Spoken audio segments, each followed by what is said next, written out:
وسلم على رسوله الكريم اما بعد فاعوذ بالله من الشيطان الرجيم بسم الله الرحمن الرحيم ان اولياؤه الا المتقون آمنت بالله صدق الله العظيم وصدق رسوله النبي الكريم الامين الامين باوقار باعزت جناب وزیر احترام الحاج چودھری محمد شفیع صاحب گدی نشین دربار حضرت قبلہ و کعبہ سائیں لال دین صاحب معروف سائیں مندریوں والے رحمت اللہ تعالی علیہ اور باوقار حضرت قبلہ الحاج سائیں عبدالرشید صاحب گدی نشین حضرت قبلہ و کعبہ سائیں گنجی بادشاہ صاحب رحمت اللہ تعالی علیہ باوقار و باعزت جناب مفتی غلام محی الدین صاحب اور جناب وزیر احترام مولانا محمد فاروق صاحب جناب سید والد حسین شاہ صاحب اور جتنے بھی ہمارے علماء کرام اسٹیج پہ حاضر ہیں بزرگان دین حاضرین مجلس نوجوانان اہل سنت السلام علیکم ورحمۃ اللہ وبرکاتہ۔ حضرات آج جمعے کا دن ہے اور دعا کا وقت بڑا قریب سے قریب تر آ رہا ہے۔ زیادہ ٹائم نہ لیتے ہوئے میں زیادہ ٹائم کا عادی بھی نہیں ہوں، بس دربار ولی میں حاضری کی یہ نیت رکھتے ہوئے کہ اللہ تعالی ہماری حاضری کو چند کلمات کو قبول فرما دے تو انشاءاللہ بیڑا پار ہو جائے گا۔ بلا تاخیر میں اور مل کر کے آقائے نامدار مدینے کے تاجدار دونوں عالم کے مالک و مختار احمد مجتبیٰ جناب محمد مصطفیٰ صلی اللہ تعالیٰ علیہ وسلم کی بارگاہ عالی جاہ میں نہایت ہی ادب و احترام کے ساتھ درود پاک کی ڈالیاں پیش کریں بآواز بلند پڑھیں اللہم صلی علی سیدنا مولانا محمد وعلی آل سیدنا مولانا محمد وصحبہ سیدنا مولانا محمد وبارک وسلم علیہ صلاۃ و سلام علیک یا رسول اللہ یا نبی اللہ وعلی آلک و اصحابک یا شفیعنا عند اللہ۔ دربار ولی میں آئے ہیں، یوں لگتا ہے جیسے سوئے ہوئے، ذرا زور سے کہہ دو سبحان اللہ۔ اور میری گزارش رہے گی کہ دائیں طرف بہت سارے حضرات کھڑے ہیں، ادھر جگہ خالی ہے بالکل بھی نہیں، آپ تھوڑے اور قریب کو دیں تاکہ آنے والے کو ادھر جگہ مل جائے، اس خالی جگہ میں آ جائیں۔ آپ ادھر آئیں نزدیک، ادھر والے نزدیک ہو جائیں، نزدیک ہو جائیں۔ یہ بار لے ادھر کھڑے ہیں حضرات، کھڑے آلے ادھر آ جائیں۔ حضرات آج ہم اور آپ اللہ کے ولی با کمال حضرت قبلہ سائیں لال صاحب سائیں مندریوں والے رحمت اللہ تعالی علیہ کی دربار گہربار میں حاضری لیے ہوئے۔ اللہ تعالی ہماری حاضری کو قبول فرمائے۔ اللہ کے ولیوں کا دامن اسی کے ہاتھ میں ہوتا ہے جو اللہ تعالی کی بارگاہ میں مقبول ہوتا ہے، منظور ہوا کرتا ہے۔ جو اللہ کے ولیوں سے لگ جاتے ہیں، جن کے دلوں میں اللہ کے ولیوں کا پیار ہوتا ہے، اللہ کے ولیوں کی الفت ہوتی ہے، اللہ والوں کی محبت ہوتی ہے، وہ اللہ کے محبوب بن جاتے ہیں۔ جو خدا کے محبوبوں کے ساتھ محبت رکھتا ہے وہ بھی اللہ تعالیٰ کا محبوب بن جاتا ہے، اور جو اللہ کے ولیوں کا دشمن ہوتا ہے وہ اللہ کا بھی دشمن ہوتا ہے، رسول اللہ کا بھی دشمن ہوتا ہے۔ جس کو ولی کا دامن مل گیا اسے رسول اللہ کا دامن مل گیا، جسے رسول اعظم کی بارگاہ مل گئی سمجھو اسے خدا کی بارگاہ مل گئی۔ ہم وسائل والے ہیں، ہم اللہ کے ولیوں اللہ کے پیاروں کے وسیلے سے اللہ کی بارگاہ تک پہنچ سکتے ہیں۔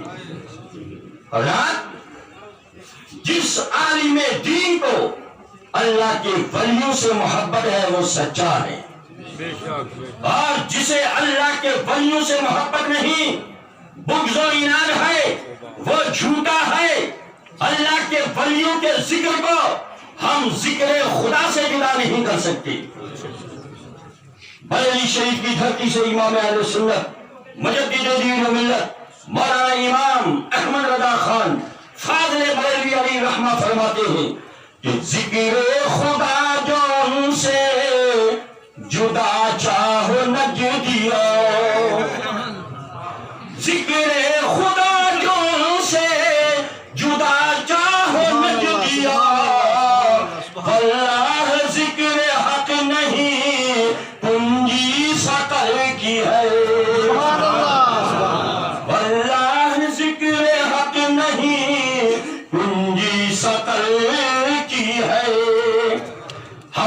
کے ولیوں کے ذکر کو خدا اور رسول کے ذکر سے جدا نہیں کر سکتے. ہمیں اللہ کے ولیوں سے محبت ہے, عقیدت ہے, ان کا احترام ہے. سبحان اللہ. جاتے جاتے ایک واقعہ سماعت کر لیجئے اور اپنے دلوں کو سرور بخش لیجئے. حضرت جناب بغدادی کے دربار میں شخص حاضر ہوتا ہے. عرض کرتا ہے حضور دریائے راوی تو اپنے ظلم پر ہے, طاقت پر ہے, آقا راستے میں کوئی پل نہیں, ہم نے پار جانا ہے, کیا انتظام ہو, کیسے ہم پار جائیں, دریا کو عبور کیسے کریں؟ حضرت جناب بغدادی نے فرمایا میرے مرید, میرے چاہنے والے, جا دریائے راوی کے پاس کنارے پہ کھڑا ہو جا. کھڑا ہو کر کے دریا میں چھلانگ لگاتے ہوئے کہنا یا جنید یا جنید یا جنید, تمہیں راستہ مل جائے گا تو پار ہو جانا. مرید کہتا ہے کیونکہ وہ کل کا مرید تھا, آج کا مرید نہیں تھا. وہ جو ہے پکا تھا, وہ پکا مرید تھا. وہ جانتا تھا کہ جو پیر ہوتا ہے وہ دریاؤں کی موجوں سے بھی بچا دیتا ہے, جو پیر ہوتا ہے وہ آگ کے شعلوں سے بھی بچا دیتا ہے, جو پیر ہوتا ہے وہ ہر مصیبت سے بچا دیتا ہے. تو جو ہے مرید یا کنارے پر جا کر کے کہا یا جنید یا جنید کہتے ہوئے چھلانگ لگا دی دریا میں. دریا نے راستہ دیا, اللہ اللہ یا جنید کہتا رہا, تیرتا رہا, یا جنید کہتا رہا, تیرتا رہا اور بڑھتا رہا, بڑھتا رہا. درمیانے دریا میں پہنچا, شیطان ذہن میں آ گیا, وسوسہ ڈالنے لگا, او خدا کے بندے یہ کیا کر رہا ہے, اللہ کے نام کو چھوڑ کر کے جنید کا نام لے رہا ہے. شاہ جنید کے بجائے تو یا اللہ کہہ دی. فوری ذہن گھوما, مرید کہنے لگا اچھا واقعی اتنا بڑا نام چھوڑ کر کے, جو ہی کہنے لگا یا اللہ, جو ہی کہا تو ڈبکی ایک, پھر کہا یا اللہ, پھر دوسری ڈبکی, پھر اتنے میں یاد آ گیا, کہنے لگا یا جنید, تیرنا شروع ہو گیا. سبحان اللہ. پھر یا جنید کے نعرے لگانے لگا, تیرتا ہوا باسلامت پار ہو گیا, پار ہو گیا. پار ہو جانے کے بعد اپنا کام کاج کرنے کے بعد پھر واپس آیا. یا جنید کہتے کہتے دریائے راوی میں چھلانگ لگائی, سیدھا واپس آ گیا. اللہ کے ولی کے دربار میں پہنچا, واپس آ کے عرض کرنے لگا اے میرے پیر یا جنید, جب تک میں یا جنید کہتا رہا بات سمجھ میں نہیں آتی تھی, میں دریا پر تیرتا رہا, جو ہی میں نے یا اللہ کہا میں ڈوب جاتا تھا, یہ کیا وجہ تھی؟ حضرت جنید بغدادی نے فرمایا مسکراتے ہوئے اے میرے مرید, اے میرے غلام, ابھی تو جنید تک نہیں پہنچا تو اللہ تک کیسے پہنچ جائے گا.